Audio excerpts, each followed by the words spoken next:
જય ભવાની, જય દ્વારકાધીશ, જય સોમનાથ।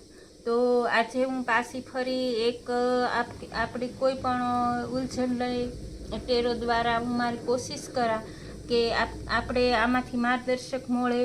અને આજે મને મનમાં એ આવ્યું કે કોઈ ટેરો કાર્ડમાં એવી ઉર્જા આવી કે કૌરવ અને પાંડવો, તો કૌરવ અને પાંડવોનો તો ઇતિહાસ બની ગયો અને એવું નથી, હજી પણ કૌરવ ને પાંડવોની લડાઈ જારી છે, ચાલુ છે।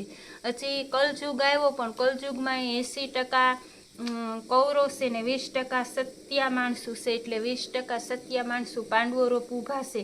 તો પાંડવો રૂપનો ન્યાય દેવા ક્યાં મારો દ્વારિકાધીશ આવે। તો આજે હું આ ટેરો દ્વારા તમને મારો પ્રયત્ન પૂરો કરી અને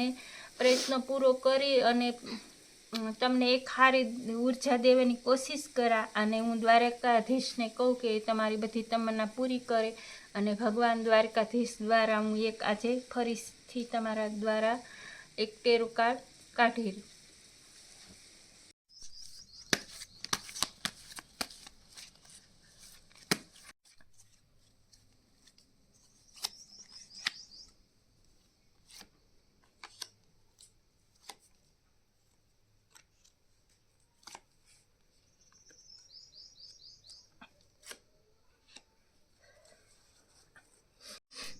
તો આજે આપણે વાત કરી રહ્યા હતા ધર્મયુદ્ધ કે ધર્મરાજા।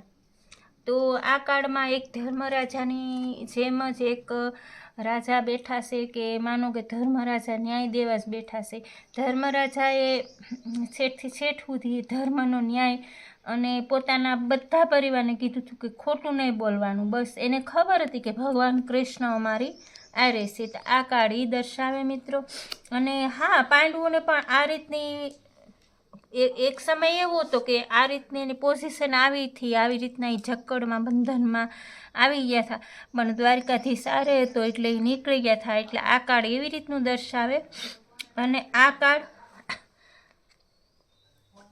કાળમાં ભગવતીની જેમ એક ભગવતી આરે કોઈ રાણીને આરે હોય અને કોઈ રાણી પોતાના, અત્યારે તો તે તો દ્રૌપદી હતી, દ્રૌપદીને આરે હું કોઈને નથી હરખાવતી, પણ આ રાજા છે એમાં રાણી છે, તો તમે તમારી ઈષ્ટદેવને આરાધના કરશો તો તમારે લક્ષ્મી રૂપી પત્ની પણ આ રીતની રહી શકશે। આ કાળ એ દર્શાવે મિત્રો।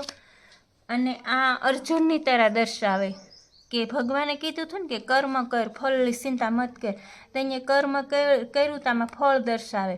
તો આ કાળ અર્જુનની જેમ એક દર્શાવે ને ચિત્ર આપે મિત્રો। અને છેલ્લે કૌરવની જે દશા થઈ હતી એ આ કાળ દર્શાવે મિત્રો।